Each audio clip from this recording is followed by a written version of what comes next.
why was Thanos and the blip such a great sort of jumping off point for Falcon and the Winter Soldier? I think it made on a foundational level everything feel relevant, right? Because the blip is a global problem, right? In the MCU, and we are currently in a time where I think there are more global issues that everyone are agreeing on than ever before.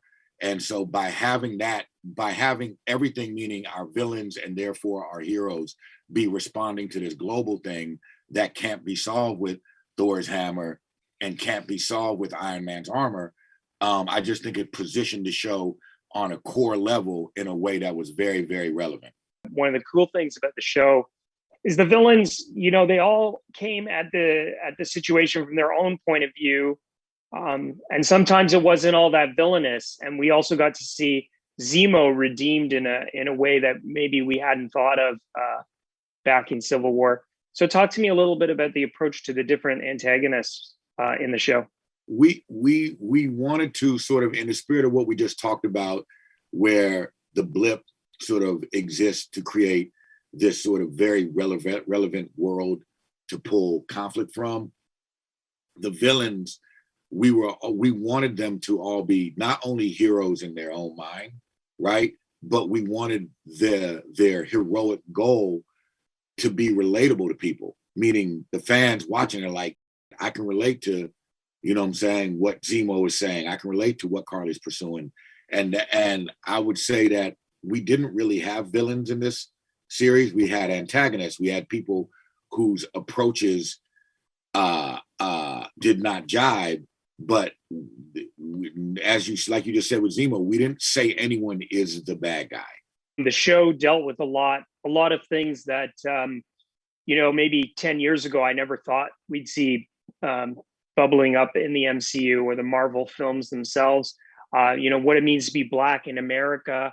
And why was this such a long time coming for the MCU? They were positioned like, of all the giant pop culture brands, they're the ones who were most equipped to start taking these steps because of what happened in the books. You know what I'm saying? Whether the books got it right or wrong, they always attempted to deal with the times and deal with real issues. You know what I'm saying? So I got to admit, I was surprised by how open Marvel was. At the same time, that's not really inconsistent with where the MCU comes from, which is its roots are in a soil of the comic universe. Madripoor was certainly a nod for longtime comic book fans. Was that something that had always been in there as a little Easter egg that you were going to tuck in? How did that universe sort of unveil itself to you? The truth is, here's what Marvel does. They want you to just create your story, right? And you don't chase Easter eggs. If some emerge naturally in your story, great, or whatever, right? So Madripoor started off as a different city that was a real place where poachers and shit, live, you know what I'm saying? And just this dangerous place where, Sharon and Nagel might be.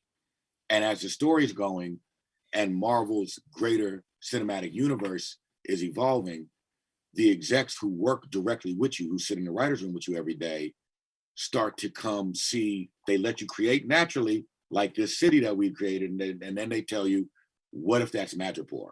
And then you geek out, of course, and you're like, oh my God, I can't believe we get to introduce Madripoor to the MCU. But they don't tell you you don't show up saying, we're going to introduce Madripoor. You show up writing your best story, and then they see how that fits into the puzzle. Along with that, then, what about the other little seeds that the show has planted? Sharon the power broker, U.S. agent, maybe Daniel later on.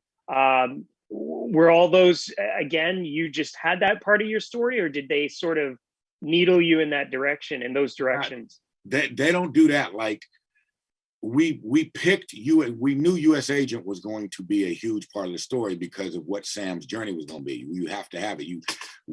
And so he was like a counterpoint to Isaiah, as far as like making Sam's internal journey extremely difficult. You know what I'm saying?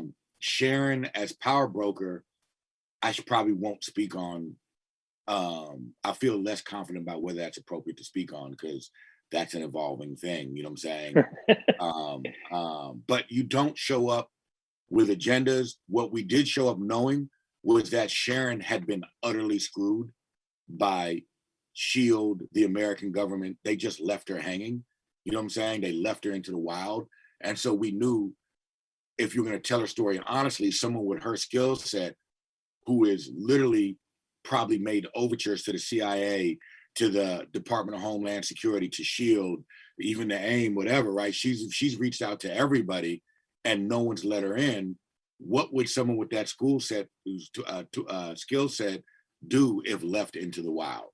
How did they react to you wanting to redefine Sharon's character then in that way, rather than say just get someone brand new to do Power Broker and leave Sharon out in the wild? Well, once we landed on Sharon being a part of the series, everything you saw with her simply came from litigating where would this character be given what she's been through. Because you see, remember what happened at the end of Civil War. She's on the run. She's an outcast. You know what I'm saying?